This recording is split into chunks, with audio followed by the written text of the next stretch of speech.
Right, it's Amiga old school. Going to do a video response to woodlin37, which I uploaded 7 hours ago, what I can see.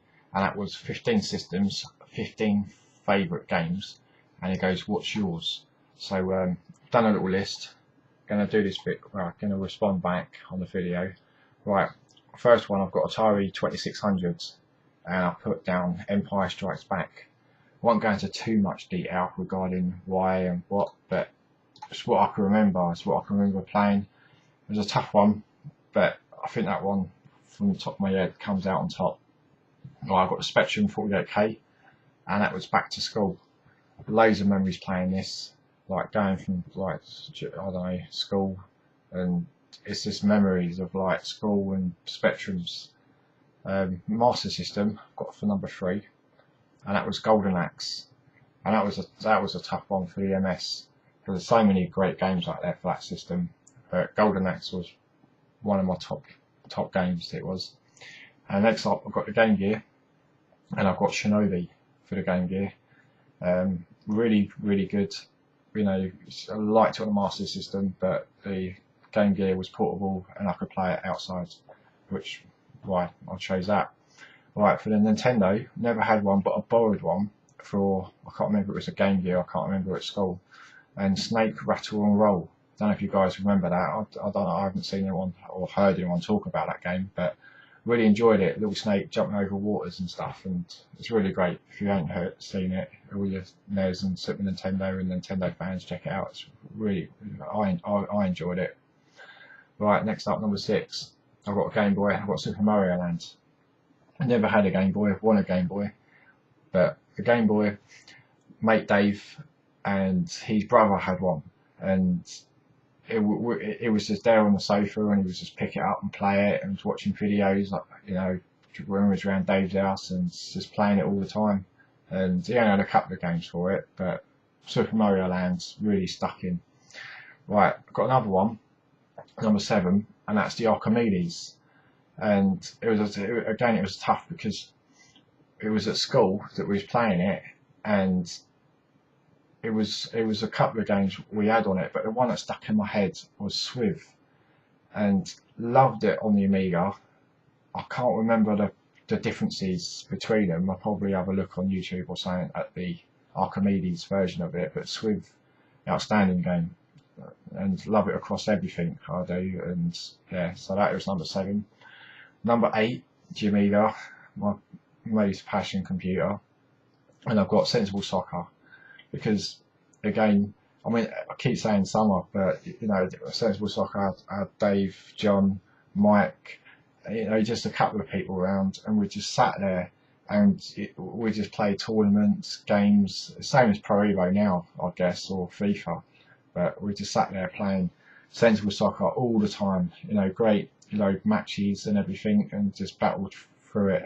And even on single player, it was QPR. You know, from like division whatever, and then bouncing right up to the Premier League. But yeah, brilliant memories of that game. Alright, number 9, I've got the Mega Drive, and that's of course Sonic the Hedgehog. Always wanted a Mega Drive, finally got one, as one of my mates from work donated me one about 8 years ago. So Sonic was like the game that everyone wanted, well, when it come out, along with Altered Beast and everything, but Sonic the Hedgehog was just the Mega Drive, and that was my favourite on that console. Super Nintendo, I could put down for, well, this is number 10, and Street Fighter 2, and loved it. John, my mate John, had the Super NES, and we was going around his place, and it was non-stop playing it, and around about 90, 91, 92, I guess. And the fish shops had it, and we're spending 30p in the fish shops. And then my mate John got his Super NES, and it was like, I've got Street Fighter 2, and it's like, no, you can't. And I was so jealous. So I got the Amiga version for Christmas. And what's that? You know, what was it? The comparison of it.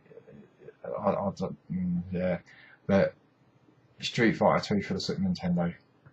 Right, for the Xbox, this is number 11. I've got Outrun 2, and I had loads of time playing that. Loved the game in the arcade, and it was just really, really good. It was. So that's for number 11. Number 12 for the PlayStation, I've got Ridge Racer, and it just, with trying to skid around corners and everything and drift the car, and it was the first sort of step up from the 16-bit era with CD media and the soundtrack. You know, Ridge Racer just blew everything away, and just loved it. PlayStation 2, I've got Grand Theft Auto Vice City, and absolutely adored that game. Spent ages playing it, and you know, getting through levels, and then game save crashed out, but 13 PS2 Grand Theft Auto. Right, number 13, I've got the 360 Xbox, and my favourite was Max Payne 3. Game blew me away. It did. It just played it from start to finish. Took about the weekend, sort of Friday, Saturday, Sunday, or I probably finished it on the Monday night. But I absolutely thought that was outstanding. Max Payne 3. Number 14, I've got the PC, and that was Monkey Island: LeChuck's Revenge. Completed it when I was younger on the Amiga, but I thought number 14, PC, Monkey Island. It was better graphics, and it had the speech as well, which outdone the Amiga version, but that's how it is. And number 15, I thought, I'm going to do an arcade machine. I was going to do something else, but I actually haven't sort of got anything else. I mean, these are games that I've actually had and played, and you know that. But Double Dragon, I was dying for it on the Spectrum, and I was about 8 or 9 playing it at Laysdown, Isle of Sheppey, and when I first saw Double Dragon, and I was dying for it to come out on the Specky, and then the game just blew me away, especially at the end, like when you beat each other up. I had a little kid with us, I did, and you know, just a little boy walking about and everything, so he put his money in, and we just completed it, and I beat the hell out of him, and I won at the end, and that's the first time I completed it. But Double Dragon, absolutely outstanding. It comes very close to Outrun. There is stories behind these two games, there is, but yeah, Double Dragon. Alright, as I said, it's a quick video from woodlin37. I put his link down below, as you do, and yeah, that's about it. But yeah, thanks for watching, and good night. Cheers.